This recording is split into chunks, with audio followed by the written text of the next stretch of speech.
When rape results in pregnancy, or when giving birth might cost the mother's life, few women would fail to consider as an alternative abortion. But let's say you're a doctor, a physician not morally adverse to terminating a patient's pregnancy, and the circumstances are neither frivolous nor dire. Let's say that on a given day you are consulted by two young women, both pregnant, both doubtful as to whether they should be. Now remember, such a choice is ultimately the mother's, but because you are a physician, and because your judgment is respected, and because your patient is seeking guidance, everything you say, regardless of how clinically objective, yes, even the tone of your voice, may sway her decision. Yours is a position of enormous responsibility. Like it or not, the very expression on your face could save or extinguish a life. Your first expectant mother is Katerina. Katerina is unmarried, obviously in her teens, obviously poor. You ask her age and she tells you, and at once you realize she has overstated her years by 1 or 2 or 3. Katerina is in the first trimester of her pregnancy. You ask if she's been pregnant before. Katerina shakes her head. Studying her, you wonder. You inquire of her general health. No problems, she says. And the health of the father? Katerina shrugs. Her eyes fall. She has lost contact with the father of her unborn child. All she knows is he was 23, a lawyer or a notary or something like that. He lives nearby, she thinks. She's not so sure. The affair was over quickly, little more than a one-night stand. No child was expected, nor now is it wanted.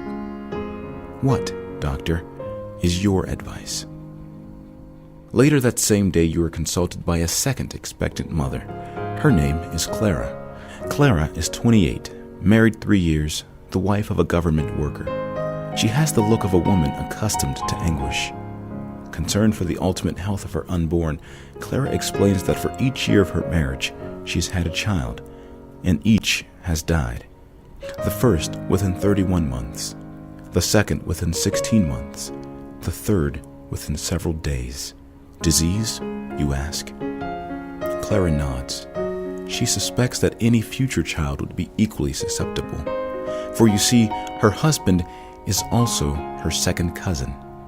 Both Catholic, they received papal dispensation to marry, though now Clara questions their wisdom in asking permission. And there's something else. One of Clara's sisters is a hunchback. Another sister, the mother of a hunchback. Clara is in the first trimester of her 4th pregnancy. The odds are against the health of her child. Time is running out, and it is only later that you learn Clara's husband is not, as she said, her second cousin. He is her uncle. So what, doctor, is your advice? In addition to all immediate considerations, physical, moral, religious, the dilemma of whether to terminate a pregnancy is a philosophical question. Might this life, if left to live, affect the consciousness or even the destiny of mankind? Yet, if the profundity of this question is diminished by the balance which governs all life, there is evidence in the 2 true stories you have just heard.